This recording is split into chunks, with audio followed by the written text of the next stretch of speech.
Price the Lord. ஆண்டவருக்கு மகிமை உண்டாவதாக. ஆண்டவராகிய இயேசு கிறிஸ்துவின் நாமத்தினாலே உங்கள் யாவரையும் வாழ்த்துக்கிறேன். மறுபடியும் உங்களை சந்திப்பதில் சந்தோஷம். கிறிஸ்துவுக்கு மாணவர் ஊழியத்தின் சார்பில் எல்லா மாணவியருக்கும் ஊழியர்களுக்கும் விசுவாசிகளுக்கும் வாழ்த்துக்களை தெரிவித்துக் கொள்கிறோம். இன்றைக்கு நாம் நல்ல தலைப்பில் நாம் பாடங்களை கற்றுக்கொள்ள இருக்கிறோம். கர்த்தருக்கு மகிமை உண்டாவதாக. ஆமென். பாஸ்டர் சாம்சன் கிருஷ்ணதாஸ் அவர்கள் இந்த நிகழ்ச்சியை நமக்கு நடத்துவார்கள். இன்னும் சவுத் ஈஸ்ட் ஜோன்லேருந்து அநேக நல்ல நிகழ்ச்சிகளை நம்ம கற்றுக்கொள்ள இருக்கிறோம். ஆகவே நீங்கள் தொடர்ந்து நீங்கள் இந்த நிகழ்ச்சியை பாருங்கள். இது உங்களுக்கு நிச்சயமாகவே ஆசீர்வாதமாக இருக்கும். நாம் ஒரு ஜெபம் பண்ணலாமா? ஜெபம் பண்ணுவோம். பரிசுத்தமும் இரக்கமுள்ள எங்கள் ஆண்டவரே, இந்த கிறிஸ்துவுக்கு மாணவர் ஊழியத்திற்காக ஸ்தோத்திரம். இந்த ஊழியத்தின் நிமித்தம் மூலமாக மாணவர்களுக்கு தரப்போகிற இந்த பாடத்திற்காக நன்றி. இந்த கற்றுக்கொள்கிற எல்லா மாணவர்களும் இதில் சரியான காரியங்களை கற்றுக்கொள்ள வாழ்க்கை மாற்றப்பட ஜெபிக்கிறோம். இன்று மாத்திரமல்ல ஆண்டவரே உமக்கு ஸ்தோத்திரம். தொடர்ந்து இருக்கிற எல்லா நிகழ்ச்சிகளும் பங்கு பெற ஆண்டவர் உதவி செய்ய வேண்டுமாய் நாங்கள் ஜெபம் பண்ணுகிறோம். உம்முடைய கிருபை உண்டாயிருக்கட்டும். ஆசீர்வதியும். இயேசுவின் நாமத்தில் ஜெபிக்கிறோம் பிதாவே. ஆமென், ஆமென். ஸ்தோத்திரம். பாருங்கள், இந்த நிகழ்ச்சி நிச்சயமாகவே உங்களுக்கு ஆசீர்வாதமாக இருக்கும். ஆண்டவராக இயேசு கிறிஸ்துவின் நாமத்தில் இந்த வேளையிலும் எஸ்எஸ்சி ஊழியத்தின் சார்பாகவும் சவுத் ஈஸ்ட் ஜோன் சார்பாகவும் இந்த எஸ்எஸ்சி ஆன்லைன் ஈவெண்ட்டுக்கு உங்கள் அன்போடு கூட வரவேற்கிறோம். இந்த வேளையிலும் கர்த்தரை நாம் சேர்ந்து பாடி ஆராதிக்க போகிறோம். இந்த வேளையிலும் பாடல் வேலையை 6 நேரத்தையும் மட்டக்கடை ஏஜி சபையின் தலைமை போதகராக இருக்கிற ரெவரண்ட் ஸ்டீபன்ஸ் ஆண்ட்ரூ அவர்கள் நம்மை புதிய ஆராதனைக்குள்ளாய் நடத்துவாராக. ஆமென். சில நிமிடம் நாம் ஆண்டவராகிய கர்த்தரை நாம் துதித்து ஆராதித்து மகிமைப்படுத்த போகிறோம். Praise God. நம்மை பெயர் சொல்லி அழைத்த ஆண்டவராகிய கர்த்தர் இம்மட்டும் அற்புதமாக நம்மை தாங்கி வந்த கிருபை நினைத்து எல்லாரும் ஆண்டவரை ஸ்தோத்திரித்து பாடி கர்த்தரை நாம் உயர்த்துவோமாக.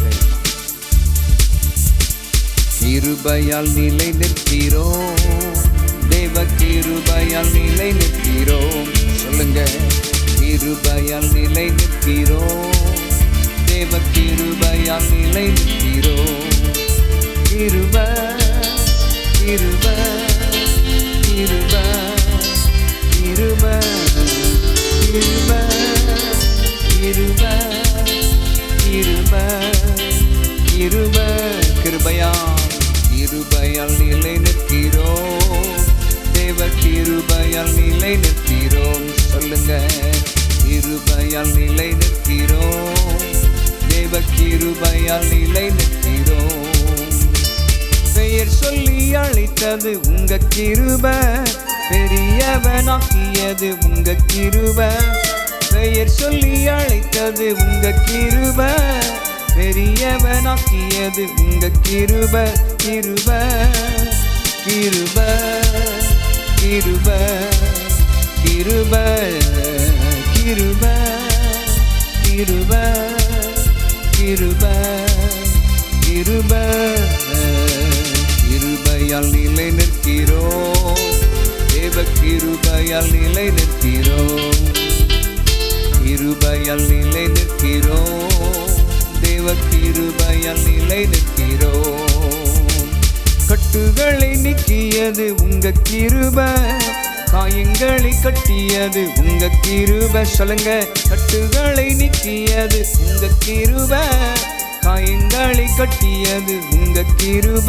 கிருப கிருப கிருப கிருப கிருப கிருப கிருப கிருப கிருபையால் கிருபையால் நிலை நிற்கிறோம், தேவ கிருபையால் நிலை நிற்கிறோம்.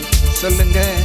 கிருபையால் நிலை நிற்கிறோம், தேவ கிருபையால் நிலை நிற்கிறோம்.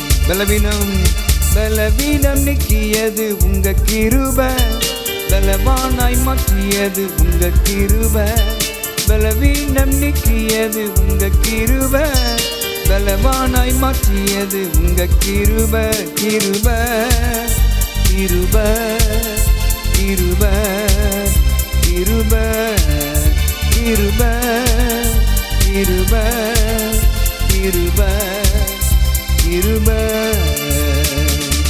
கிருபையால் நிலை நிற்கிறோம், தேவ கிருபையால் நிலை நிற்கிறோம். எல்லாரும் சேர்ந்து கிருபையால் நிலை நிற்கிறோம், தேவ கிருபையால் நிலை நிற்கிறோம். நீதிமானாய் மாற்றியது உங்க கிருபை, நித்தியத்தில் சேர்ப்பது உங்க கிருபை. நீதிமானாய் மாற்றியது உங்க கிருபை, நித்தியத்தில் சேர்ப்பது உங்க கிருபை. கிருபை கிருபை கிருபை கிருபை கிருபை கிருபை கிருபை கிருபை. கிருபையை கொண்டாடுகிறோம், தேவ கிருபையை கொண்டாடுகிறோம். சொல்லுங்க, கிருபையை கொண்டாடுகிறோம், தேவ கிருபையை கொண்டாடுகிறோம். கிருபை கிருபை கிருபை கிருபை கிருபை கிருபை கிருபை கிருபை கிருபை. சொல்லுங்க, கிருபை கிருபை கிருபை. நீர் என்னோடு இருக்கும்போது என்னாலும் வெற்றி வெற்றியே. சொல்லுங்க, நீர் என்னோடு இருக்கும்போது என்னாலும் வெற்றி வெற்றியே. தோல்வி எனக்கில்லையே, நான் தோற்று போவதில்லையே. தோல்வி எனக்கில்லையே, நான் தோற்று போவதில்லையே. சொல்லுங்க, நீர் என்னோடு இருக்கும்போது என்னாலும் வெற்றி வெற்றியே. நீர் என்னோடு இருக்கும்போது என்னாலும் வெற்றி வெற்றியே. தோல்வி எனக்கில்லையே, நான் தோற்று போவதில்லையே. எத்தனை பேர் சொல்றீங்க, தோல்வி எனக்கில்லையே, நான் தோற்று போவதில்லையே. அல்லேலூயா அல்லேலூயா அல்லேலூயா அல்லேலூயா. சொல்லுங்க, அல்லேலூயா அல்லேலூயா அல்லேலூயா அல்லேலூயா. சிறைச்சாலை கதவுகளும் என் துதியினால் இடிந்திடுமே. சிறைச்சாலை கதவுகளும் என் துதியினால் இடிந்திடுமே. அபிஷேகம் எனக்குள்ளே, நான் ஆடிப்பாடி மகிழ்ந்திடுவே. அபிஷேகம் எனக்குள்ளே, நான் ஆடிப்பாடி மகிழ்ந்திடுவே. நீர் என்னோடு இருக்கும்போது என்னால் வெற்றி வெற்றியே.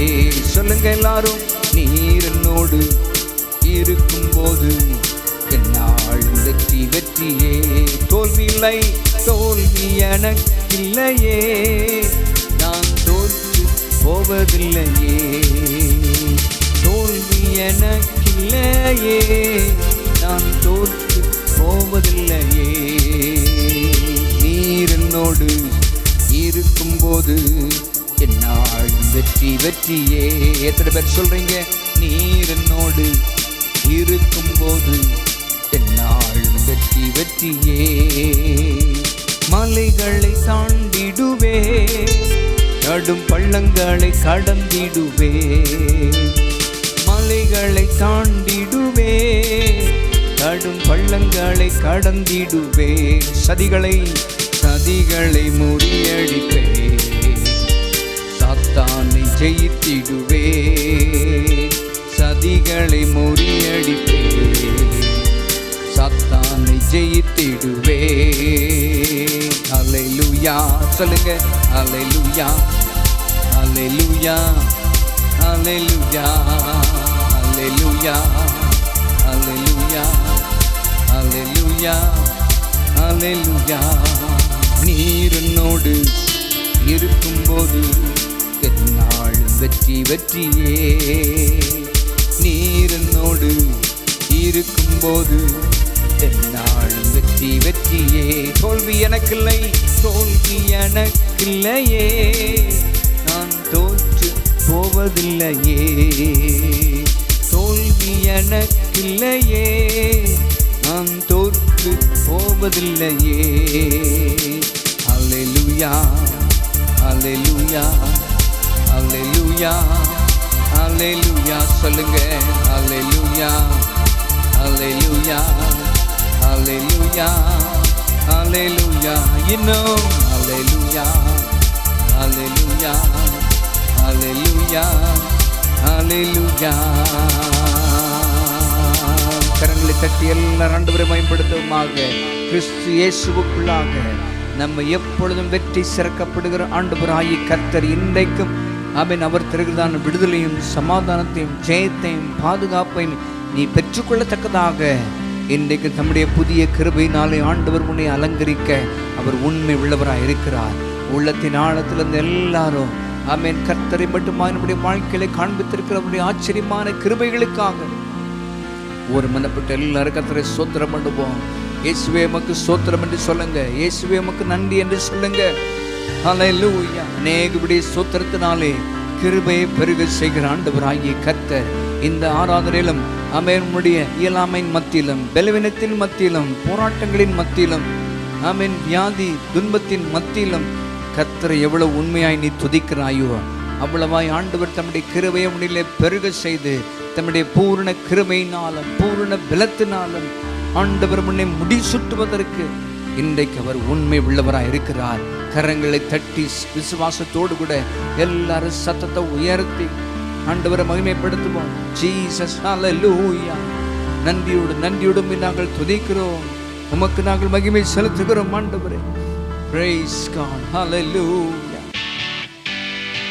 உளையான சேற்றிருந்ததான நம்மை ஆண்டவராகிய கர்த்தர் ஆமென் தூக்கி எடுத்து நம்முடைய அடிகளை கண்மணின் மேலே உறுதிப்படுத்தி அவரை துதிக்கும் புதிய பாடலை நம்முடைய நாமலே ஆண்டவராகிய கர்த்தர் தந்தது எல்லாம் அவருடைய சுத்த கிருபை. இந்த காலவெளியிலும் ஆண்டவருடைய சமுத்திரம் நாம் கடந்து வருவதற்கு கிருபை செய்த தேவனாகிய கர்த்தரை எல்லாரும் ஒருமனப்பட்டு ஆண்டவரை ஸ்தோத்திரத்தை மேம்படுத்துவோமாக. ஹல்லேலூயா. ஜீசஸ் ஹல்லேலூயா.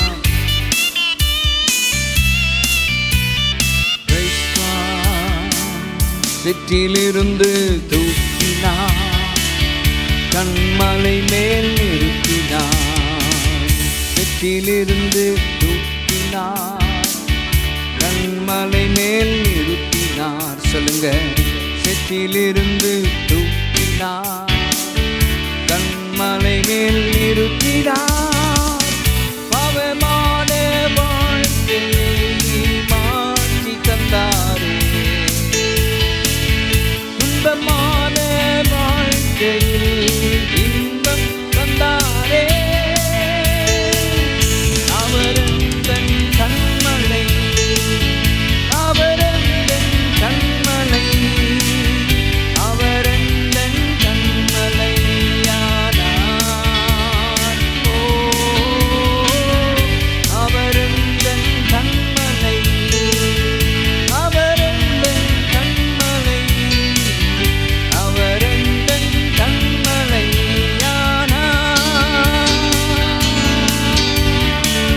சிற்றிலிருந்து தூக்கினார், கண்மலை மேல் நிறுத்தினார். சொல்லுங்க. சிற்றிலிருந்து தூக்கினார், கண்மலை மேல் நிறுத்தினார். Oh, my life was in a mess, I thought there's no way out. Then I cried in Jesus' name, He gave me a brand new start. He's the rock, He's the rock, He's the rock on whom I stand. Oh, He's my rock, He's my rock, He's the rock on whom I stand. Pick me up from the miry clay, put me onto the rock to stay. சொல்லுங்க. Pick me up from the miry clay, put me onto the rock to stay. சொல்லுங்க.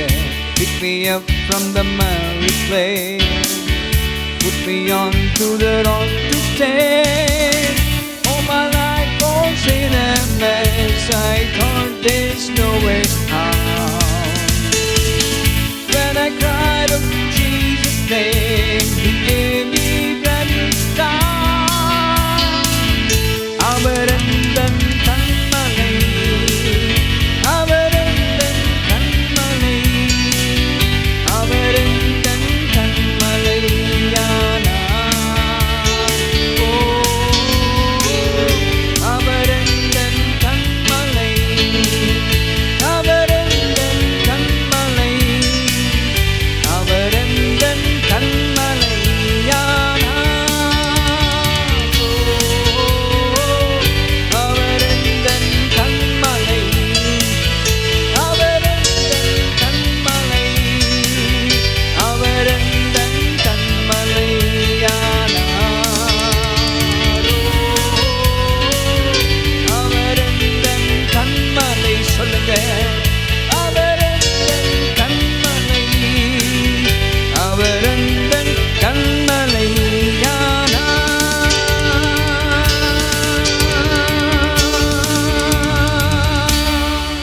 ஹல்லேலூயா. மகிழ்ச்சியோடு கூட நான் இம்மட்டும் நம் கர்த்தரை நாம் பாடி ஆராதித்தோம். இந்த வேளையிலும் ஸ்பிக் நகரிலே போதகராக இருக்கிற பாஸ்டர் கார்த்திக் அவர்கள் டிசிஷன் மேக்கிங் என்ற தலைப்பின் கீழாக இந்த வேளையில் கலந்துரையாடல் செய்ய இருக்கிறார்கள். அந்த நிகழ்ச்சியை நாம் கண்டு கர்த்தருடைய நாமத்தை மகிமைப்படுத்துவோம். நிகழ்ச்சியை பார்த்து கொண்டிருக்கிற மாணவர்கள் யாவருக்கும், மாணவர்களுடைய பெற்றோர்கள் யாவருக்கும், போதகர்கள் மற்றும் விசுவாசிகள் யாவருக்கும் ஸ்பிக் நகர் ஏஜி சபையின் சார்பாகவும் ஸ்டூடெண்ட்ஸ் ஃபார் கிரைஸ்ட் மினிஸ்ட்ரி சார்பாகவும் வாழ்த்துக்களை தெரிவித்துக் கொள்கிறோம். இன்றைக்கு நம்ம டிஸ்கஸ் பண்ண போற டாபிக் டெசிஷன் மேக்கிங், அதாவது தீர்மானம் எடுத்தல். நம்ம மத்தியில பாஸ்டர் கார்த்திக் இருக்கிறாங்க. அவங்க கிட்ட சில கேள்விகளை கேட்டு நம்ம இதை பத்தி டிஸ்கஸ் பண்ண போறோம். What is decision making? Decision மேக்கிங்னா நீங்க என்ன நினைக்கிறீங்க? அதாவது டெசிஷன் மேக்கிங் ரொம்ப ரொம்ப முக்கியமான ஒரு விஷயம். ஃபார் எக்ஸாம்பிள், இப்போ எல்லாருக்குமே ஆன்லைன் கிளாஸஸ் போயிட்டு இருக்குது. நம்ம ஸ்டூடெண்ட்ஸ் எல்லாம் ஆன்லைன் கிளாஸில் படிச்சுட்டு இருக்கிறாங்க. ஸோ அந்த இடத்துல ஒரு டிசிஷன் அவங்களுக்கு தேவைப்படுது. ஆன்லைன் கிளாஸ் நடந்துட்டு இருக்கும் பொழுதே ஃப்ரெண்டு ஃபோன் பண்ணி கூப்பிடுறான், பப்ஜி விளையாடவா, கேம் விளையாடவா சொல்லிட்டு. ஸோ நான் ஆன்லைன் கிளாஸ் அட்டன் பண்ணவா அல்லது விளையாட போகவா, அதுக்கே ஒரு டெசிஷன் அவங்க என்ன செய்யணும், எடுக்கணும். அதுக்கே ஒரு தீர்மானம் அவங்க எடுக்க வேண்டியது அவசியமாக இருக்குது. ஸோ இப்படி சின்ன சின்ன தீர்மானத்திலிருந்து நான் இந்த கோர்ஸ் செலக்ட் பண்ணவா, அந்த கோர்ஸ் செலக்ட் பண்ணவா, இன்னும் சொல்ல போனால் நான் எந்த ஒரு பெண்ணை திருமணம் செய்வது அப்படிங்கிற பெரிய பெரிய விஷயங்கள் வரைக்கும் தீர்மானம் எடுத்தல்ங்கிறது ரொம்ப ரொம்ப முக்கியமான ஒரு விஷயம். இந்த தீர்மானம் எடுத்தல் one of the life skills அப்படின்னு சொல்கிறாங்க. வாழ்க்கைக்கு தேவையான திறமைகளில் இந்த டிசிஷன் மேக்கிங், ஒரு தீர்மானம் எடுக்கிறதும் ஒரு திறமை என்று சொல்லப்படுகிறது. நம்ம எல்லாரும் நல்லா படிக்கிறது ஒரு திறமை, நல்லா பாட்டு பாடுறது ஒரு திறமை, நல்ல இசை வாசிக்கிறது ஒரு திறமை அப்படின்னு சொல்கிறோம். ஆனால் நல்ல ஒரு முடிவு எடுப்பதும் ஒரு திறமை தான் அப்படிங்கிறத அக்னாலேஜ் பண்ண நம்ம நிறைய சமயத்தில் தவறி போகும். ஸோ என்னை பொறுத்த அளவுக்கு டிசிஷன் மேக்கிங் அப்படின்னு சொன்னால் it is an important skill. நல்லா பாட தெரிஞ்சாலும் நல்லா படிக்க தெரிஞ்சாலும் வாழ்க்கையில் முக்கியமான ஒரு கட்டத்தில் சரியான முடிவு எடுக்கலைன்னு சொன்னால் எத்தனை திறமைகள் இருந்தாலும் அத்தனை திறமைகளும் வேஸ்டட் ஆகிடுமே. ஸோ அதனால decision making is one of the life skills and it is very important skill also. Why it is considered as a problem as such? மாணவர்கள் தங்களுடைய வாழ்க்கையில ஒரு டெசிஷன் எடுக்கும்போது ஏன் அதை பிரச்சனையா நினைக்கிறாங்க? ஃபர்ஸ்ட் ரீசன் நான் என்ன பார்க்குறேன்னு சொன்னால், சின்ன வயசுலேயே அவங்க ஒரு குறிப்பிட்ட ப்ராப்ளம்க்கு சொல்யூஷன் எப்படி கண்டுபிடிக்க அதை பற்றிய ஒரு அண்டர்ஸ்டாண்டிங் அவங்க இல்லாமல் வளர்ந்துருந்துருக்கலாம். ஒவ்வொரு வளர்ச்சி நிலைகள்லையும் அவங்களுக்காக வேற யாரோ முடிவு எடுத்திருப்பாங்க. ஸோ அவங்க முடிவெடுக்க முடியாமல் இருந்திருக்கும். அதனால இது ஒரு முக்கியமான முடிவு எடுக்கும் பொழுது அது ரொம்ப அவங்களுக்கு டிசிஷன் மேக்கிங் ரொம்ப கஷ்டமாக தெரியுது. இன்னொரு விஷயம் என்னன்னு சொன்னால் பயம். அவங்களுக்கு அதிகமாக பயம் இருக்கிறதுனால அவங்களால டிசிஷன் எடுக்க முடியல. இது சரியாக இருக்குமா, சரியாக இருக்காதா அப்படிங்கிற ஒரு மிஸ்ட்ரஸ்ட், அதே நேரத்தில் ஒரு பயம். அதனால அவங்களால சரியான டிசிஷன் எடுக்க முடியறதில்லை. இன்னும் பார்த்தோன்னா இந்த காலகட்டத்தில் நிறைய ஆல்டர்னேட்டிவ்ஸ் இருக்குது. முந்தி காலத்தில் பார்க்கும் பொழுது ஃபார் எக்ஸாம்பிள் ஒரு ஹோட்டலுக்கு போனாவே மெனு அப்படின்னு சொன்னால் ஒரு பிரேக்ஃபாஸ்ட்டுக்கு 4-5 தான் இருக்கும். அதனால அவங்களால ஈஸியாக செலக்ட் பண்ண முடியுது. ஆனால் இப்போ அதே ஒரு பர்சன் ஒரு ஹோட்டலுக்கு போனாங்க அப்படின்னு சொன்னால் மெனுவே பார்க்கும் பொழுது ஆயிரக்கணக்கில் இருக்கும் பொழுது எதை சூஸ் பண்ண அப்படிங்கிற ஒரு பிரச்சனை. அதுபோல் இப்போ ஜாப்னு எடுத்துட்டாலும் மற்ற எந்த முடிவுகள் எடுக்கிறதா இருந்தாலும் நிறைய ஆல்டர்னேட்டிவ்ஸ் இருக்கிறதுனால அந்த டிசிஷன் மேக்கிங் அவங்களுக்கு ப்ராப்ளமாக தெரியுது, காம்ப்ளிகேட்டடாக தெரியுது. ஒன்று டிசைட் பண்ணும் பொழுது அப்பா ஒரு விஷயத்த சொல்கிறாங்க, ஓகே நம்பி டிசைட் பண்ணுவோன்னு சொல்லும் பொழுது ஃப்ரெண்ட்ஸு வந்து போய் நீ அந்த கோர்ஸையாடா எடுக்க போகிற, என் ஃப்ரெண்டு ஒருத்தன் எடுத்து இப்போ வேலை இல்லாமல் ஹோட்டலில் சர்வராக ஒர்க் பண்ணிட்டு இருக்கிறான் அப்படின்னு சொல்லுவான். ஸோ ஃப்ரெண்டு ஒரு விஷயத்த சொல்கிறான், நீங்கள் வந்து ரிலேட்டிவ்ஸ்ட்டை யார்ட்டையாவது கேட்டால் உன் ஃப்ரெண்டு உனக்கு நல்லா சொல்லி கொடுத்தானே, என் கூட வேலை பார்க்குற ஒருத்தருடைய பையன் இந்த கோர்ஸை தான் எடுத்தான், அவனுடைய வேலை சரியில்லை அப்படிங்கிற மாதிரி நிறைய ஆல்டர்னேட்டிவ்ஸ் இருக்கிறதுனாலையும் இந்த டிசிஷன் மேக்கிங் ரொம்ப ஒரு ப்ராப்ளமாக அவங்க ஃபீல் பண்ணுறாங்கன்னு நான் நினைக்கிறேன். In this situation, how can a person develop decision making skills? இந்த சமயத்தில் பயத்தோடையும் குழப்பத்தோடையும் இந்த மாதிரியான ஸ்கில்ஸ் எல்லாம் டெவலப் பண்ணிக்காதவங்க அவங்க இப்போ இந்த ஸ்கில்ஸ் எப்படி டெவலப் பண்ணிக்கலாம், அதை பற்றி உங்களுடைய ஆலோசனைகள் என்ன? அவங்களோட கொஸ்டின்ஸ் நான் நல்லா புரிஞ்சுக்கிட்டேன். அதாவது சின்ன வயசுலேருந்து டிசிஷன் மேக்கிங் ஸ்கில்ஸில் அவங்க வந்து இம்ப்ரூவ் ஆகலை, எந்த டைம்லையும் அவங்க டிசிஷன் எதுவும் எடுக்கலை. பட் இப்போதைக்கு அவங்க கண்டிப்பாக டிசிஷன் எடுத்தாகணுங்கிற ஒரு சூழ்நிலையில் இருக்கிறாங்க. அதனால அவங்களுக்கு அதிக ஃபியர் இருக்குது, கன்ஃபியூஷன்ஸ் இருக்குது. ஸோ இந்த சமயத்தில் எப்படி அவங்க வந்து இந்த டிசிஷன் மேக்கிங் ஸ்கில்ஸை வந்து இம்ப்ரூவ் பண்ண முடியும்? That's what your question, right?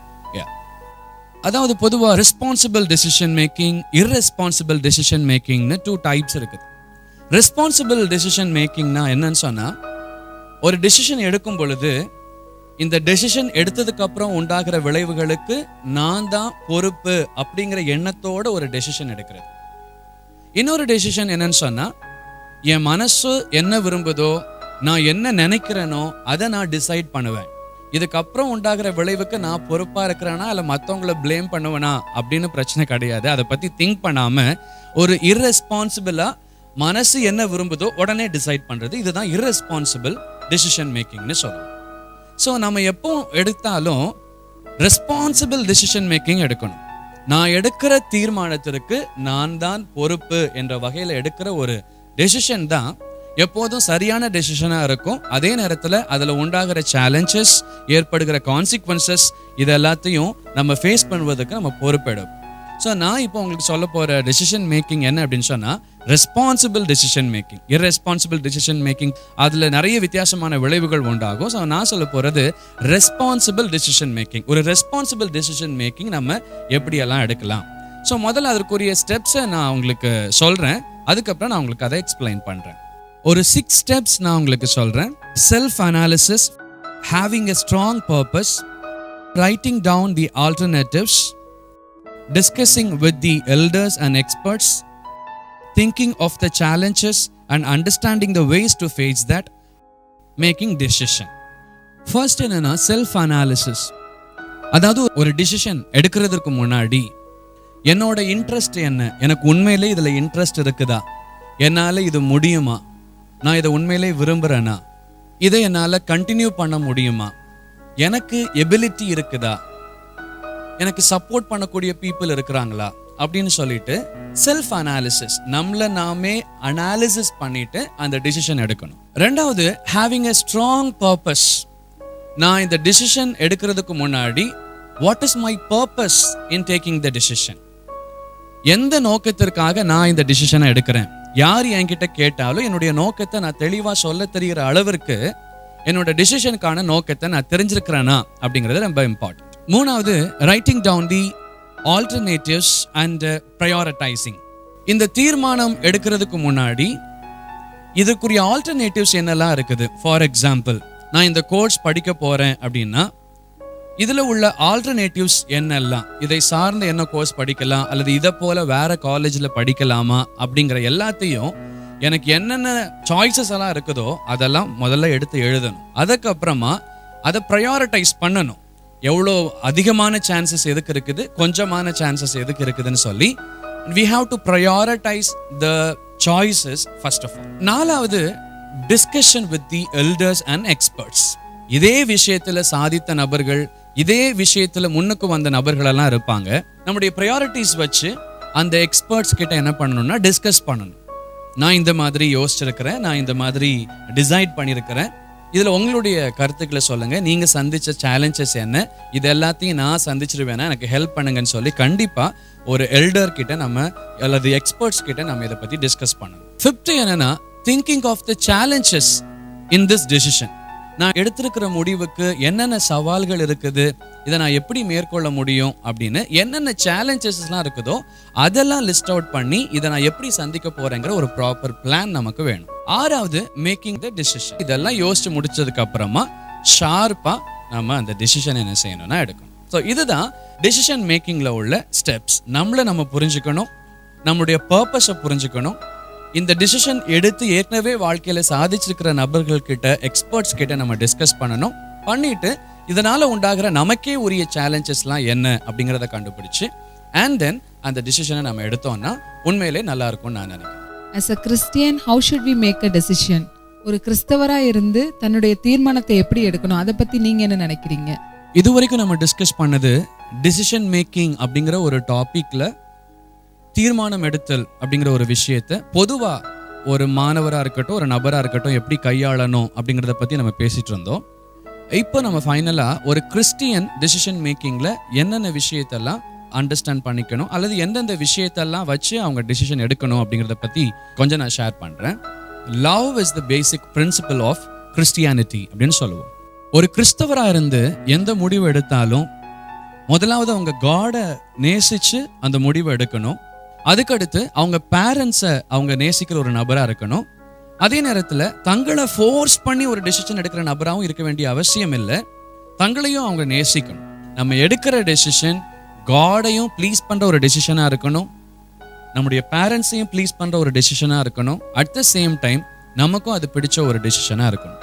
இப்போ என்கிட்ட ஒரு கொஸ்டின் கேட்கலாம், நான் எடுக்கிற டெசிஷன் எப்படி இந்த 3 பேரையும் பிரியப்படுத்துகிற டெசிஷனாக இருக்கும்? கண்டிப்பாக இருக்க முடியாதே அப்படின்னு சொன்னால் அதுக்கு தான் யூ டேக் டைம் பேரண்ட்ஸோட உட்காந்து ஏன் எனக்கு பிடிச்சிருக்குது அப்படிங்கிறத நீங்கள் எக்ஸ்பிளைன் பண்ணணும் பேரண்ட்ஸ் கிட்ட நிச்சயமா. அதே நேரத்தில் பேரண்ட்ஸும் ஏன் உங்களுக்கு அது பிடிக்கலைங்கிறத எக்ஸ்பிளைன் பண்ணணும். அங்கே தான் யூ கேன் ஆஸ்க் காட், இது கடவுளுடைய விருப்பத்திலிருந்து எந்த அளவிற்கு மாறுபாடாக இருக்குது அப்படிங்கிறத யூ ஹாவ் டு டிஸ்கஸ். இப்படி டிஸ்கஸ் பண்ணி 3 பேருக்கும் பிடிச்ச ஒரு டிசிஷன் எடுக்கும் பொழுது காட்ஸ் சப்போர்ட்டையும் நம்மளால நல்லா என்ஜாய் பண்ண முடியும், பேரண்ட்ஸ் சப்போர்ட்டையும் நம்மளால என்ஜாய் பண்ண முடியும். நம்மளும் எப்போதும் அந்த சப்போர்ட்டை ஃபீல் பண்ற ஒரு நபரா இருக்கணும். 2வது என்னன்னு சொன்னா, it should glorify our God. நம்ம எடுக்கிற டிசிஷன் நிச்சயமா கடவுளை மகிமைப்படுத்துகிற ஒரு டிசிஷனா இருக்கணும். என்னுடைய பேர் பெருமைக்காகவோ அல்லது என்னுடைய குடும்பத்தோட பேர் பெருமைக்காகவோ நான் ஒரு டிசிஷன் எடுக்கிறத விட, நான் ஒரு கோர்ஸ் எடுத்தாலும் ஒரு ஜாபை நான் சூஸ் பண்ணாலும் கண்டிப்பா காட்ஸ் நேம் இதுல எந்த அளவுக்கு க்ளோரிஃபை ஆகுது, தேவனுடைய நாமம் எந்த அளவுக்கு மகிமைப்படுகிறதுங்கிறத நம்ம திங்க் பண்றது ரொம்ப அவசியமா இருக்கு. 3rdly, trusting in God. இந்த உலகத்துல எல்லா சப்போர்ட்டும் ஒரு நாள் ஸ்டாப் ஆகும், but God's support will never get stopped. அதனால ஆண்டவரை நம்பி ஒரு விஷயத்தை நம்ம செய்ய வேண்டியது அவசியமா இருக்கிறது. இந்த ப்ராசஸ் எல்லாம் நம்ம கடந்து வந்து டிசிஷன் எடுக்கும் பொழுது ஆண்டவருடைய சப்போர்ட் நமக்கு ரொம்ப ரொம்ப ரொம்ப அவசியம். அதனால we need to trust in God in making our decisions. So இவ்வளோ நேரம் நம்ம டிசிஷன் மேக்கிங் பற்றி நிறைய விஷயங்களை டிஸ்கஸ் பண்ணோம். இதை நிறைய ஸ்டூடெண்ட்ஸ் பார்த்துட்டு இருக்கிறீங்க, நிறைய பேரண்ட்ஸ் பார்த்துட்டு இருக்கிறீங்க. உண்மையாகவே நம்முடைய வாழ்க்கையில் தீர்மானம் எடுத்தல் அப்படிங்கிற ஒரு விஷயம் ரொம்ப ரொம்ப முக்கியமான ஒரு விஷயம். அதனால இதை பார்த்துட்டு இருக்கிற பேரண்ட்ஸ்க்கு நான் சொல்கிற விஷயம் என்னன்னு சொன்னால், அவங்க பிள்ளைங்களை தீர்மானம் எடுக்கிறதுக்கு நீங்கள் உற்சாகப்படுத்துங்க. நம்முடைய ஆசைகளை அவங்க மேலே திணிக்கும் பொழுது அதில் அவங்க எஃபெக்டிவாக நிச்சயமாக வர முடியாது. நம்முடைய ஆசைகளுக்காக அவங்களுடைய ஆசைகளை தொலைச்சிட்டு வாழ்ந்துட்டு இருப்பாங்க. அதனால அவங்களுடைய இன்ட்ரெஸ்ட் எப்படி இருக்கிறதுங்கிறத பார்த்துட்டு அதுக்கு ஏற்ற மாதிரி அவங்களே டிசைட் பண்ணுறதுக்கு அவங்களுக்கு நம்ம ஹெல்ப் பண்ணலாம். அதே நேரத்தில் தவறான விஷயத்தை அவங்க டிசைட் பண்ணும் பொழுதும் அதுக்கு நம்ம துணை போகணும் அப்படிங்கிற அவசியம் கிடையாது. எந்த விதத்தில் தப்பு அப்படிங்கிறத அவங்களுக்கு இன்ஃபார்ம் பண்ணலாம். இதை பார்த்துக்கிட்டு இருக்கிற ஸ்டூடெண்ட்ஸ்க்காகவும் சொல்கிறேன், சப்போஸ் நம்ம எடுக்கிற டெசிஷன் நம்முடைய பேரண்ட்ஸ்க்கு விருப்பம் இல்லை அப்படின்னு சொன்னால் அவங்கள வெறுக்காம அல்லது நான் எடுத்த டெசிஷனில் தான் நான் நிற்பேன்னு இல்லாமல் ஏன் அவங்களுக்கு பிடிக்கலன்னு புரிஞ்சுக்கிட்டு அதை அவங்களுக்கு புரிய வைக்கலாம். இது எந்த விதத்தில் எனக்கு பிடிச்சிருக்குது, எந்த விதத்தில் எதிர்காலம் நல்லா இருக்கும் அப்படிங்கிறத நீங்கள் நிச்சயமாக அவங்களுக்கு தெளிவுபடுத்தலாம். இதே நேரத்தில் பேரண்ட்ஸ், நீங்கள் சில்ட்ரன் 2 பேருமே நீங்கள் சேர்ந்தோம் ஆண்டுடைய சமூகத்தில் உட்காந்து ஜெபித்து நல்ல ஒரு டெசிஷன் எடுக்கலாம். உங்களுடைய பாஸ்டர் அவங்கக்கிட்டையும் இந்த விஷயத்தை ஷேர் பண்ணி நல்ல ஒரு டெசிஷன் உங்களுடைய லைஃப்பில் நீங்கள் எடுப்பீங்க. உங்களுடைய வாழ்க்கை ரொம்ப சக்ஸஸாக இருக்கும்னு சொல்லிட்டு நாங்கள் நம்புகிறோம். May God bless you all. நல்ல டிசிஷன்ஸ் எடுத்து உங்கள் லைஃப்பை சந்தோஷமாக நீங்கள் வாழ்கிறதுக்கு உங்கள் ஒவ்வொருவரையும் இயேசுவின் நாமத்தினாலே நாங்கள் வாழ்த்துகிறோம். கர்த்தர் உங்களை ஆசீர்வதிப்பாராக. நிச்சயமாக இந்த கலந்துரையாடல் உங்களுக்கு பிரயோஜனமாக இருந்திருக்கும் என்று கர்த்தருக்குள் விசுவாசிக்கிறோம். இப்போதும் மிக முக்கியமான நேரத்துக்குள்ளே நம்ம கடந்து செல்ல போகிறோம். நம்மத்திலே ரெவரண்ட் எட்வின் பிரபாகர் அவர்கள், நாசர் மண்டன் தலைமை போதகராக இருக்கிற அவர்கள் கர்த்தருடைய வார்த்தையை சொல்ல இருக்கிறார்கள். கவனமாய் நாம் கர்த்தருடைய வார்த்தையை நாம் கேட்போமாக. ஆண்டவராகிய இயேசு கிறிஸ்துவின் இனிய நாமத்தில் அசெம்பிளிஸ் ஆஃப் காட் மாணவர் ஊழியங்களின் சார்பில் மாணவ மாணவியருக்கு அன்பான வாழ்த்துக்களை இயேசு கிறிஸ்துவின் நாமத்தில் தெரிவிக்கிறேன்.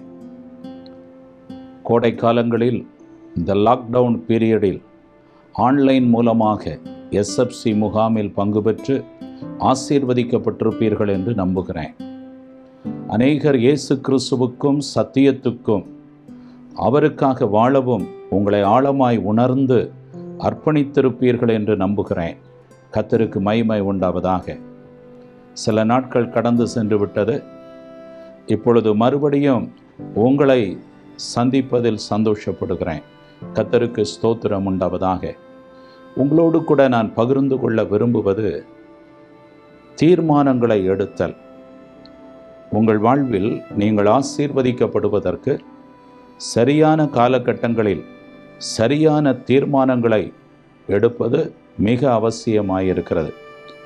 உங்கள் தீர்மானம்தான் சிறந்த எதிர்காலத்தை உங்களுக்கு நிர்ணயிக்கும். அந்த தீர்மானம்தான் சிறந்த ஒரு எதிர்காலத்தை உங்களுக்கு உருவாக்கி தரும். அந்த தீர்மானங்கள் உங்களையே உருவாக்கும்.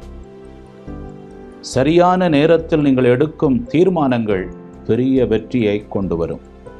குறிப்பாக மாணவ மாணவியராகிய உங்களுக்கு நான் சொல்லுகிறேன், பள்ளி படிப்பை முடிக்கும்போது மேற்படிப்பின் காரியங்களில், எந்த வேலைக்கு செல்லலாம் என்பதில், ஆண்டவருடைய வேலையை செய்வதற்கு உங்களை அர்ப்பணிக்கும் காரியங்களில், விவாக காரியங்களில், எதிர்காலம் எப்படி இருக்க வேண்டும் என்று நீங்கள் ஜெபித்து கொண்டிருக்கும் காரியங்களில் சரியான தீர்மானங்களை எடுக்க வேண்டியது மிக அவசியமாயிருக்கிறது.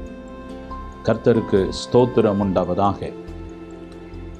ஒரு விளையாட்டுத் துறையில் சாதிக்க விரும்பும் ஒரு மாணவனோ மாணவியோ சரியான தீர்மானங்களை சரியான காலகட்டங்களில் எடுத்து அனுதின பயிற்சி இவைகளை மேற்கொண்டு தான் சாதனையாளராக மாற முடியும். அதுபோல உங்கள் வாழ்வில் சரியான காலகட்டங்களை நீங்கள் எடுக்கும் அந்த தீர்மானங்கள் தான் உங்களை ஆசீர்வாதமாக்குகிறது. சாதிக்க வேண்டிய பலர், மகிமையாய் இருக்க வேண்டிய பலர், ஆண்டவருடைய நாமத்தை மகிமைப்படுத்த வேண்டிய பல வாலிபர்கள், வாலிப சகோதரிகள் கூட தங்கள் எதிர்காலங்களை சரியாக திட்டமிடாமல் அவர்கள் தோல்வி அடைந்து தங்கள் எதிர்காலங்கள் பாழாக்கப்பட்டு இன்று கண்ணீர் வடிக்கும் ஒரு நிலைக்கு தள்ளப்படுகிறார்கள். கர்த்தருக்கு ஸ்தோத்திரம் உண்டாவதாக. இதை பார்க்கிற நீங்கள் எல்லாரும் இயேசு கிறிஸ்துவுக்கு உங்களை அர்ப்பணித்தவர்கள் என்று நினைக்கிறேன். ஆகவே நீங்கள் படிப்பின் காரியத்திலோ, உங்கள் எதிர்கால சம்பந்தப்பட்ட காரியத்திலோ, விவாக காரியத்திலோ அல்லது ஊழிய சம்பந்தப்பட்ட காரியத்திலோ கிறிஸ்துவுக்குள்ளாக நீங்கள் எடுக்கும் சரியான தீர்மானங்கள் உங்களை ஆசீர்வாதத்திற்குள் கொண்டு செல்லும். சில ஆலோசனைகளை வேத வசனங்களின் ஆதாரத்தோடு உங்களோடு நான் பகிர்ந்து கொள்ள விரும்புகிறேன். கர்த்தருக்கு ஸ்தோத்திரம். சரியில்லாத தீர்மானங்கள், சரியான தீர்மானங்கள் எடுக்காமல் இருப்பது, சரியில்லாத தவறான தீர்மானங்கள் உங்கள் வாழ்க்கையை அழித்துவிடும். 1 சாமுவேல் 20ஆம் அதிகாரம் 33ஆம் வசனத்தை நீங்கள் வாசிக்கும் போது, தாவீதை கொல்ல சவுல் தீர்மானித்தான் என்று எழுதப்பட்டிருக்கிறது. தாவீதை அழிக்கும்படி, அவனை கொலை செய்யும்படி அவனுக்குள் இருந்த தீர்மானம், அவன் தீர்மானித்த போது ஆண்டவர் சவுலை உயர்த்தி ராஜாவாக வைத்திருந்தார். அந்த தீர்மானம் அவனை அழித்து விட்டது. அந்த தவறான தீர்மானம் ஒரு மனிதனை அழிக்கும்படி, கொலை செய்யும்படி, தேவனுடைய இருதயத்திற்கு ஏற்றவன் என்று சாட்சி பெற்றவனை அழிக்கும்படி, கொலை செய்யும்படி அவன் எடுத்த தீர்மானம் தாவீதையும் அவன் அழிக்க முடியவில்லை. அது ராஜாவாகிய சவுலுக்கு அழிவாக மாறிவிட்டது. அவன் ஸ்தானத்திலிருந்தே தள்ளப்பட்டு தாவீது ராஜாவாக ஏற்படுத்தப்பட்டான். இன்றைக்கும் பல தவறான முடிவுகளால் உங்கள் வாழ்வு பாதிக்கப்படாமல் இருக்க சரியான தீர்மானங்களை எடுக்க ஆண்டவர் உங்களுக்கு உதவி செய்வாராக. எண்ணாகமம் 22:18 எப்பொழுதும் ஒரு தீர்மானத்தை ஆண்டவருடைய பிள்ளைகளாகிய மாணவ மாணவியராகிய நீங்கள் வேத வசனத்தின் அடிப்படையிலேயே தீர்மானங்களை எடுக்க உங்களை உற்சாகப்படுத்துகிறேன். எபேசியர் 5:17 அது கர்த்தருக்கு சித்தம்தானா என்பதையும் நீங்கள் நிதானித்து அறிய தீர்மானம் எடுக்கும் போது கவனிக்க உங்களை உற்சாகப்படுத்துகிறேன். நல்ல அனுபவசாலிகள், மூத்தவர்கள், அந்த துறையில் கர்த்தருக்குள்ளாக சாதித்து சிறப்பாக இருக்கும் பலருடைய அனுபவங்களை நீங்கள் கேட்டு அறிவது நல்லது. நீதிமொழிகள் 19:20 நீங்கள் பார்க்கும்போது, நீங்கள் வேத வசனம் சொல்லுகிற அந்த ஆலோசனையின்படி அனுபவசாலிகளின் ஆலோசனையை பெற்று ஆசீர்வதிக்கப்பட கர்த்தர் உங்களுக்கு கிருபை தருவாராக. எப்பொழுதும் உங்கள் வாழ்க்கையின் லட்சியத்துக்கு நேராக நீங்கள் தீர்மானம் எடுத்து செல்லும் போது நல்ல சாட்சிகளை இழந்து போகக்கூடிய தீர்மானத்தை எடுத்து விடாதிருங்கள். உங்கள் சாட்சி பாதிக்கப்படாமல் இருக்க வேண்டும். உங்கள் ரட்சிப்பு பாதிக்கப்படாமல் இருக்க வேண்டும். கிறிஸ்துவுக்குள்ளான உங்கள் ஓட்டம் பாதிக்கப்படாமல் இருக்க வேண்டும். உங்கள் சாட்சி பாதிக்கப்படாத தீர்மானங்களை எடுக்க மிக கவனம் உள்ளவர்களாக இருங்கள். கர்த்தருக்கு ஸ்தோத்திரம் உண்டாவதாக. இந்த தீர்மானங்களை எடுத்தலில் 2 காரியங்களை நான் உங்களுக்கு சுட்டிக்காட்ட விரும்புகிறேன். ஒன்று, இந்த தீர்மானங்களை எப்படி நீங்கள் எடுப்பது? கர்த்தருக்கு ஸ்தோத்திரம் உண்டாவதாக. முதலாவது, எந்த ஒரு தீர்மானத்தை நீங்கள் எடுக்கும் போதும் தேவன் தீர்மானித்த தீர்மானத்தை நீங்கள் அறிந்து கொள்ள வேண்டும். ஆண்டவராகிய இயேசு கிறிஸ்து இந்த உலகத்தில் வந்தபோது அவர் தனது சித்தத்தின்படி தீர்மானத்தின்படி எதையும் தீர்மானித்து செயல்படாமல் பிதாவாகிய தேவன் எதை தீர்மானித்தாரோ அதை செய்ய அர்ப்பணித்தார். லூக்கா சுவிசேஷம் 22:22 வாசித்து பாருங்கள். தீர்மானிக்கப்பட்டபடியே மனுஷகுமாரன் போகிறார் என்று எழுதப்பட்டிருக்கிறது. அவர் இந்த உலகத்தில் வாழ்ந்த வாழ்க்கை தீர்மானத்தின்படி இருந்தது. பெற்றோரோடு வாழ்ந்த காலம் அவருடைய பிதாவின் தீர்மானத்தின்படி அதை செய்தார். அவர் செய்த ஊழியங்கள் பிதாவின் தீர்மானத்தின்படி செய்தார். ஆகவே அருமையான மாணவரே, மாணவியரே, உங்க வாழ்வில் நீங்கள் எடுக்கும் தீர்மானங்கள் தேவ தீர்மானத்தின்படி இருக்கிறதா? தாயின் வயிற்றில் நீங்கள் உருவாகிறதற்கு முன்பு உங்களை அறிந்த ஆண்டவருடைய தீர்மானத்தின்படி அது இருக்கிறதா, அல்லது அவருடைய சித்தத்திற்கு மாறுபட்டிருக்கிறதா என்று கவனியுங்கள். அவருடைய தீர்மானத்திற்கு நீங்கள் அர்ப்பணிக்கும் போதுதான் உங்கள் வாழ்வு ஆசீர்வாதமாய் மாறுகிறது, மகிமையாய் மாறுகிறது. உங்களை கொண்டு ஆண்டவர் பெரிய காரியங்களை செய்ய முடியும். கர்த்தருக்கு ஸ்தோத்திரம் உண்டாவதாக. இரண்டாவது, அதில் நான் சொல்ல விரும்புவது தானியேல் தீர்க்கதரிசன புத்தகம் 1:8 நீங்கள் வாசித்தால், எருசலேமிலிருந்து அடிமையாக கல்தேய தேசம் பாபிலோனிய தேசத்திற்கு தானியேல் கொண்டு செல்லப்பட்ட போது அந்த வாலிப நாட்களில் அவன் எடுத்த தீர்மானம் இருதய தீர்மானம். அந்த இருதய தீர்மானம்தான் தேவன் அவனை ஆசீர்வதித்து மேன்மை உள்ளவனாக ராஜாவின் கொலுமண்டபம் வரைக்கும் அவனை உயர்த்தினது. அருமையான வாலிபரே, உங்கள் எதிர்காலங்கள் ஆசீர்வாதமாய் இருக்க நீங்க தீர்மானங்களை எடுக்கும் போது எந்த ஒரு துறையிலும் நீங்கள் சாதிப்பதற்கு உங்க இருதய தீர்மானம் மிக முக்கியமானது. அந்த தேசத்தில் எப்படியும் வாழலாம் என்று அவன் நினைக்கவில்லை. ஒரு ராஜாவினுடைய போஜனத்தில் கூட தன்னை தீட்டுப்படுத்தலாகாது என்று தீர்மானித்து சாதாரண உணவை அவன் எடுத்துக்கொண்டு தன் பரிசுத்தத்தை பரிசுத்த தேவனுக்குள் காத்து கொண்டான். கர்த்தருக்கு மகிமை உண்டாவதாக. அப்போ சில இருதய தீர்மானங்களை எடுக்க வேண்டும். நான் இப்படி இருப்பேன், நான் இப்படி பேசுவேன், நான் இப்படி செயல்படுவேன், நான் இப்படித்தான் வாழ்வேன், என் இயேசுவை போல செயல்படுவேன் என்று உங்க இருதய தீர்மானத்தில் கடைசி வரை வைராக்கியம் உள்ளவர்களாக சிறு பிராயங்களில் இருந்தே மாணவ பருவத்தில் இருந்தே தீர்மானித்தால் ஒரு பிரகாசம் இருக்கிறது. தேவ கிருபையும் இரக்கமும் தயவும் ஆசீர்வாதமும் உங்கள் வாழ்வில் தங்கும். நீங்கள் ஆசீர்வதிக்கப்படுவீர்கள். கர்த்தருக்கு ஸ்தோத்திரம் உண்டாவதாக. சிறந்த முறையில் நீங்கள் தீர்மானம் எடுப்பதற்கு முன்பு நான் சொல்ல விரும்பும் மூன்றாவது ஒரு காரியம், 2 நாளாகமம் 30ஆம் அதிகாரம் 5ஆம் வசனத்தை நீங்கள் வாசித்தால், எசேக்கியா ராஜாவான போது சில காரியங்களை ஆசரிக்க தீர்மானித்தான். பஸ்காவை ஆசரிக்க தீர்மானித்தான். பஸ்கா ஆசரிக்கப்படாமல் இருந்தது.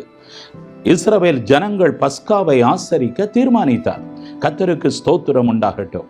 சரியான தீர்மானங்களை நீங்கள் எடுப்பதற்கு நீங்கள் சில காரியங்களை வேத வசனத்தின்படி, ஆண்டவருக்கு ஏற்றபடி நான் ஆசரிப்பேன் என்று நீங்கள் தீர்மானிக்க வேண்டும். கர்த்தருக்கு ஸ்தோத்திரம் உண்டாவதாக. அனுதினமும் ஜெபிப்பேன் என்று தீர்மானியுங்கள்.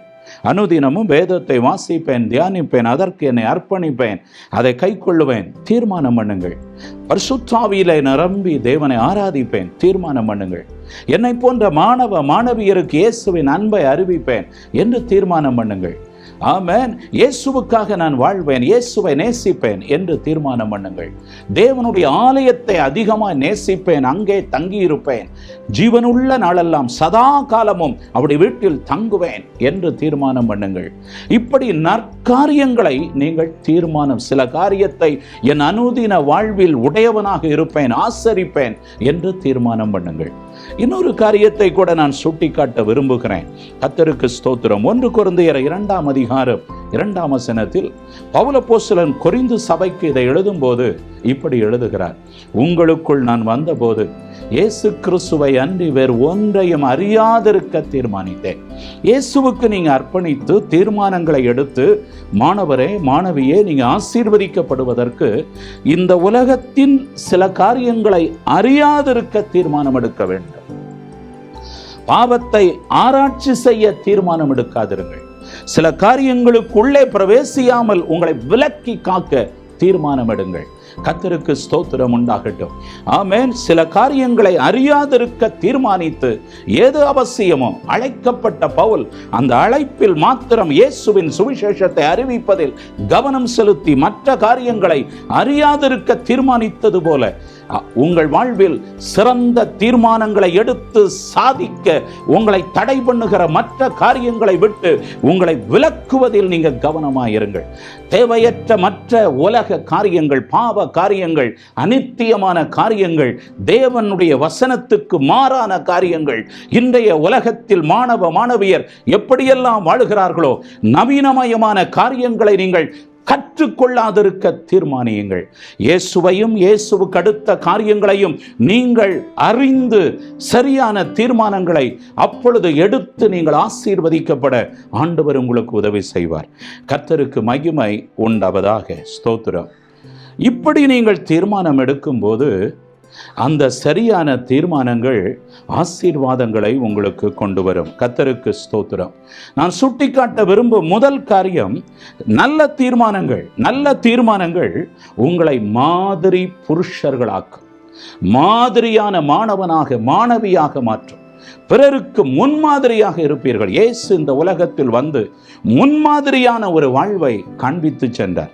கர்த்தருக்கு ஸ்தோத்திரம் உண்டாவதாக. முன்மாதிரியான புருஷனாக உங்களை மாற்றும். இதில் நான் சுட்டிக்காட்ட விரும்புவது, யோசேப்பை நான் உங்களுக்கு சுட்டிக்காட்டுகிறேன். ஆதியாகமம் 39ஆம் அதிகாரம் 9, 10 வசனம். தகப்பன் வீட்டில் வாழ்ந்தான், அடிமையாய் விற்கப்பட்டான், எகிப்துக்கு அவன் கொண்டு செல்லப்பட்டான். அங்கே அவனுடைய தீர்மானத்தை பாருங்கள். கிறிஸ்துவுக்குள்ளாக பாவம் செய்யக்கூடிய வாய்ப்பு அவனுக்கு கிடைத்த போது அவன் இப்படி சொல்கிறான்: தேவனுக்கு விரோதமாய் இத்தனை பெரிய பொல்லாங்குக்கு உட்பட்டு நான் பாவம் செய்வது எப்படி என்று சொல்லுகிறான். நான் பாவம் செய்வது எப்படி? கர்த்தருக்கு ஸ்தோத்திரம் உண்டாவதாக. ஆமென். அந்த சூழ்நிலைமை, அந்த அவனுடைய தீர்மானம் அவனை ஒரு மாதிரி புருஷனாக இன்றைக்கு காண்பிக்கிறது. இந்த யோசேப்பை கர்த்தராகிய இயேசு கிறிஸ்துவுக்கு அவனை ஒரு நிழலாட்டமாக, அவரோடு அடையாளப்படுத்தி பேசும் ஒரு மாதிரி புருஷனாக அவனை மாற்றி இருக்கிறது. கர்த்தருக்கு ஸ்தோத்திரம் உண்டாகட்டும். அவனுடைய வாழ்நாளெல்லாம் தேவனுக்கு விரோதமான பாவங்களை செய்யாதபடி மிக கவனமாயிருந்தான். தன்னை விற்று போட்ட சகோதரர்கள் வரும்போது கூட அவர்களுக்கு அநியாயம் செய்யாமல் அவனுக்கும் தகப்பனுக்கும் குடும்பத்திற்கும் ஜீவரட்சணை செய்கிறவனாகவே இருந்தான். கர்த்தருக்கு ஸ்தோத்திரம் உண்டாவதாக. நீங்க நல்ல தீர்மானம், அவனுடைய சிறு வயதிலிருந்தே நான் கர்த்தரோடு இருப்பேன், பாவம் செய்யாதிருப்பேன் என்று வாய்ப்பு கிடைத்த போதும் பாவம் செய்யாமல் அந்த தீர்மானத்தில் உறுதியாய் இருந்த போது அவனை மாதிரி புருஷனாக்கினார் ஆண்டவர். நமக்கு தெரியும், சிறைச்சாலை வரைக்கும் சென்று அவனை விடுவித்து பார்வோனுக்கு அடுத்த ஸ்தானத்தில் கர்த்தர் உயர்த்தினார். அவன் மூலமாக அந்த தேசம் போஷிக்கப்பட்டது, மற்ற தேசங்கள் போஷிக்கப்பட்டது. அநேகரை போஷிக்கிறவனாக, நன்மையின் பாத்திரமாக, ஜீவரட்சணை செய்கிறவனாக, அவன் குடும்பத்திற்கு மேன்மையானவனாக, எல்லாராலும் கவனிக்கப்படும் மனிதனாக, மாதிரி புருஷனாக அவன் மாறினான். கர்த்தருக்கு ஸ்தோத்திரம். அன்பு மாணவனே, மாணவியரே, உங்களையும் கர்த்தர் அப்படி மாற்றுவார். ஸ்தோத்திரம். அவனை ஒரு கனிதரும் செடியாகவே கர்த்தர் மாற்றிவிட்டார். இன்றைக்கு நீங்கள் யோசேப்பின் ஜீவியத்தை கவனிக்கக்கூடிய அளவில் அவனுடைய ஜீவியம் மாறினது. ஆமென். 41ஆம் அதிகாரம், ஆதியாகமம் 41ஆம் அதிகாரம் 39ஆம் வசனத்திலிருந்து 44ஆம் வசனம் வரை நீங்க வாசித்து பார்த்தால் அவனை பாருங்கள், ஒரு பெரிய அதிகாரியாக பார்வோன் உயர்த்துகிறதை பார்க்கிறோம். பிரைஸ் தி லார்ட், ஹல்லேலூயா. அவனுக்கு ஆமென் ஸ்தோத்திரம், உயர்ந்த வஸ்திரங்கள், ராஜ வஸ்திரங்கள், ராஜ மரியாதை. Price the Lord. அவன் உத்தரவு இல்லாமல் அங்கு யாரும் காலையாகிலும் கையையாகிலும் ஆட்டக்கூடாது என்கிற கட்டளை பிறக்கிறது. தண்டனிட்டு அவனுக்கு முன்பு பணியும் ஒரு நிலை உண்டாகிறது. உயர்ந்த ஸ்தானத்தில் ஆமென் ஒரு மாதிரி புருஷனாக அந்த அளவு கர்த்தர் அவனை உயர்த்தினார். கர்த்தருக்கு மகிமை உண்டாவதாக. ஸ்தோத்திரம். விளையாட்டுத் துறையில் கூட பல வீரர்கள் இயேசு கிறிஸ்துவுக்கு தங்கள் வாழ்வை அர்ப்பணித்து பரிசுத்தமாய் வாழ தீர்மானித்த பலரை தேவன் அப்படி ஆசீர்வதித்திருக்கிறார். பிரேசில் ஃபுட்பால் டீமில் விளையாடுகிற காக்கா என்கிறதான அந்த ஃபுட்பால் வீரரை பாருங்கள். இன்றைக்கு உலக பிரசித்தி பெற்ற ஒரு வாலிபனாக இருக்கிறான். கர்த்தருக்கு ஸ்தோத்திரம். ஒரு வீரனாக இருக்கிறான். அதற்கு காரணம் என்ன? அவனுடைய வாழ்வில் அவன் சூழ்நிலைமையை பாராமல், அவனுடைய வயதில் பாதிக்கப்பட்டு அவன் பிரைஸ் தி லார்ட் முதுகுத்தண்டு பாதிக்கப்பட்டு மருத்துவமனையில் இருக்கும்போது இனி உன்னால் ஒன்றும் செய்ய முடியாது என்று மருத்துவர்கள் சொன்ன போதும் அதற்கு முன்பு இயேசுவை நேசித்தான், அதற்கு பின்னும் இயேசுவை நேசித்தான், அதற்கு முன்பும் பரிசுத்தத்திற்கு அர்ப்பணித்தான். அந்த சூழ்நிலைமை அவன் பார்க்கவில்லை. ஆமென். நான் இயேசுவுக்காக இருப்பேன் என்கிற தீர்மானத்தில் அவன் இருந்தபோது விசுவாசத்தோடு 10 காரியங்களை குறிப்பிட்டான். அதில் ஒன்று, ஒரு சிறந்த உலகளாவிய ஒரு ஃபுட்பால் வீரனாக மாற வேண்டும் என்று தீர்மானித்த அவனுடைய அந்த தீர்மானம் சில நாட்களுக்குள் அவன் குணம் பெற்று விளையாட ஆரம்பித்து இன்றைக்கு உலகில் சிறந்த ஃபுட்பால் வீரனாக அவன் மாற்றப்பட ஆண்டவர் உதவி செய்தார். எப்பொழுதும் அவனுடைய செஸ்ட்ல ஆல் பிலாங்ஸ் டு ஜீசஸ். நான் என் இயேசுவுக்குரியவன், என் வாழ்வில் எல்லாம் இயேசுவுக்குரியது. கர்த்தருக்கு ஸ்தோத்திரம். அவனை ஒரு மாதிரி புருஷனாக கர்த்தர் மாற்றினார். அப்படியே மாணவ மாணவியரை, உங்களுக்கு சிறந்த எதிர்காலம் உண்டு. இயேசுவுக்கு அர்ப்பணியுங்கள். சூழ்நிலைமையை பாராதிருங்கள். இன்றைக்கு ஏழ்மை குடும்பத்தில் இருக்கலாம், பிரச்சனையில் இருக்கலாம், பாவம் நெருக்கலாம், உலகம் நெருக்கலாம். அதற்கு இடம் கொடாமல் சரியான தீர்மானத்தை எடுங்கள். ஆமென். யோசேப்பை போல பரிசுத்தமாயிருப்பேன் என்று தீர்மானம் பண்ணுங்கள். மாதிரி புருஷனாக கர்த்தர் மாற்றுவார். உலகத்தரமாய் இந்த மாணவ மாணவியராக உங்களை மாற்றுவார். உங்களை எதிர்காலம் பிரகாசமாய் இருக்கும். இயேசு உங்களை ஆசீர்வதிப்பார். இரண்டாவதாக, நல்ல தீர்மானங்கள், சிறந்த தீர்மானங்கள் உங்களை சாதனையாளர்களாக மாற்றும். சாதிக்கிற மாணவனாக, மாணவியாக உங்களை மாற்றும். கர்த்தருக்கு மகிமை உண்டாவதாக. தானியேல் ஒரு நல்ல தீர்மானத்தை எடுத்ததை தானியேல் 1ஆம் அதிகாரம் 8ஆம் வசனத்திலே நாம் வாசித்தோம். இதன் முடிவு என்ன? 6ஆம் அதிகாரம் 28ஆம் வசனம். தானியேல் 6:28 வாசித்தால் பல ராஜாக்களுடைய காலங்களை அவன் கண்டான்.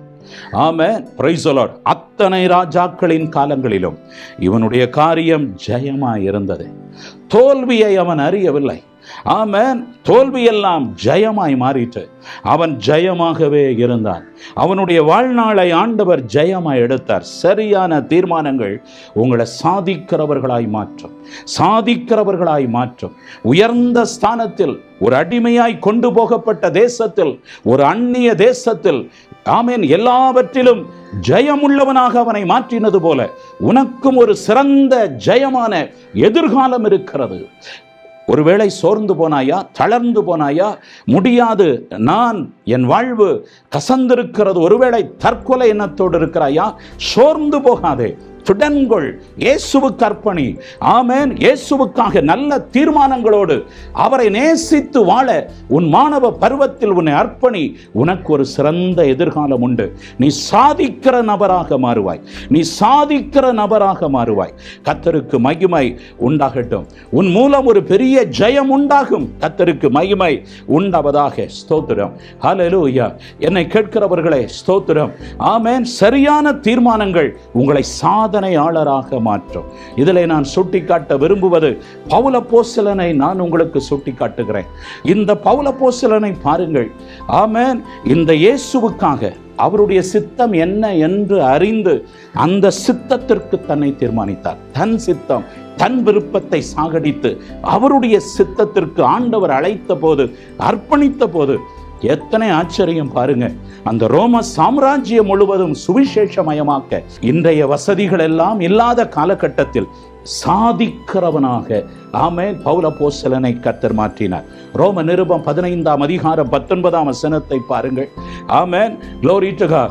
எருசலேம் துவங்கி இல்லிரிக்கம் தேசம் வரை இயேசுவை கொடுக்க ஆயிரமான ஜனங்கள் ஆண்டவரண்டை வர அவரை பயன்படுத்தினார். அவர் மூலம் விசேஷ அற்புதங்கள் நடந்தது. உங்களையும் கர்த்தரப்படி மாற்றுவார். கர்த்தருக்கு மகிமை உண்டாவதாக. ஆமென். நிக் வியூஜிக் என்கிற இரண்டு காலற்ற, இரண்டு கையற்ற ஒரு மனிதனை நீங்கள் பல தடவை கேள்விப்பட்டிருக்கலாம். கர்த்தருக்கு மகிமை உண்டாவதாக. ஸ்தோத்திரம். அவனுடைய வாழ்நாளில் எல்லாருக்கும் கை இருக்குது, கால் இருக்குது, நான் ஏன் இப்படி இருக்கிறேன் என்று தற்கொலை எண்ணத்தோடு சாகணும் என்று பல கோணங்களில் பலரால் அவமதிக்கப்படும் போது தற்கொலையை நோக்கி ஓடி சென்றவனை ஆண்டவர் ஒரு குறிப்பிட்ட சூழ்நிலைமையில் அவனை ஒருவர் உற்சாகப்படுத்த, கை கால் இல்லை, உனக்கு வாய் இருக்குது, நீ நல்லா பேசலாமே என்று ஒரு சிலருக்கு பேச ஆரம்பித்தான். ஆமென். அவனுக்கு மாத்திரமல்ல, எல்லாருக்கும் பிரச்சனை இருக்கிறது என்றை கண்டுபிடித்தார். ஆகவே நெகட்டிவ் தாட்ஸை அப்புறப்படுத்தி பாசிட்டிவ் ஆமென் அப்ரோச்சோட அவன் பேச ஆரம்பித்தான். இன்றைக்கு ஆமென் கோடிக்கணக்கான நபர்களுக்கு இன்றைய உலகில் இரண்டு காலற்ற கையற்ற அவனை கொண்டு ஆமென் கோடிக்கணக்கான நபர்களுக்கு ஸ்தோத்திர மோட்டிவேஷன் ஸ்பீச்சராக அவனை உலகளாவிய அளவில் கர்த்தர் அவனை மாற்றி இருக்கிறார். அப்படி ஒரு ஆசீர்வாதமாய் மாற்றி இருக்கிறார். அதோடு கூட இயேசுவுக்கு அர்ப்பணித்து ஒரு நல்ல சுவிசேஷகராக, இயேசுவை அறிவிக்கிறவனாக இரண்டு காலற்ற ஒரு மனிதனை கர்த்தர் பயன்படுத்தி வருகிறார். ஏன் நான் உங்களுக்கு சொல்லுகிறேன், வாழ்க்கை உங்களுக்கு ஒரு பரிசு. ஆமென். அதை நீங்க பயன்படுத்துங்கள். சிந்தனை உங்களுக்குள்ளே அந்த விசுவாசம் வரட்டும். நல்ல தீர்மானங்களை எடுங்கள். நல்ல தீர்மானங்கள் சாதிக்கிற சாதனையாளர்களாக உங்களை மாற்றும். ஒன்றை சொல்லி முடிக்கிறேன். நல்ல தீர்மானம் ஜெயத்தையும் உங்களுக்கு கொண்டு வரும். ஏற்கனவே தானியேலை நான் சுட்டிக்காட்டினேன் பாருங்கள். ஜெயம் உள்ளவர்களாக உங்க காரியங்கள் இன்று முதல் வாழ்நாள் முழுவதும் ஜெயம் உள்ளதாகவே இருக்கும் என்று சொல்லுகிறேன். கர்த்தருக்கு மகிமை உண்டாவதாக. சமீபத்தில் ஒரு ஆப்பிரிக்க நாடுகளின் ஒரு நாட்டுக்கு பிரசிடென்டாக தெரிந்தெடுக்கப்பட்ட லாசரஸ் சொக்குவேராவை குறித்து நீங்க கேள்விப்பட்டிருப்பீங்க. 58% ஜனங்களுடைய வாக்குகளை பெற்று அவர் அந்த தேசத்தினுடைய பிரசிடென்டாக தெரிந்தெடுக்கப்பட்டார். ஆமென். ஏன் தெரியுமா? அவருடைய தகப்பனார் ஒரு சுவிசேஷகர், ஒரு எளிய விவசாய குடும்பத்தில் பிறந்தவர். அந்த சிறு வயதிலேயே ஆண்டவருக்கு அர்ப்பணித்தார். அப்பொழுது பிரைஸ் தி லார்ட் ஆமென் அவர் எடுத்த தீர்மானங்கள், இயேசுவுக்காக நான் இருப்பேன் என்று எடுத்த தீர்மானங்கள் அவரை ஒரு போதகர் ஆக்கிற்று. அசெம்பிளிஸ் ஆஃப் காட் ஸ்தாபனத்தில் அங்கே ஒரு ஜெனரல் சூப்பரிண்டென்டன்டாக 20 ஆண்டுகளுக்கு மேல் அவர் பணியாற்ற கர்த்தர் கிருபை தந்தார். இப்பொழுது அந்த தேசத்தினுடைய பிரசிடென்டாக அவர் தெரிந்தெடுக்கப்பட்டு நல்ல தீர்மானங்களை எடுத்த போது ஜெயமுள்ளவனாக, ஊழியத்திலும் ஜெயமுள்ளவராக, உலகத்திலும் அந்த நாட்டுக்கே அவரை ஒரு பிரசிடென்டாக ஆண்டவர் ஆசீர்வதித்திருக்கிறார். உங்களுக்கும் அப்படிப்பட்ட எதிர்காலம் உண்டு.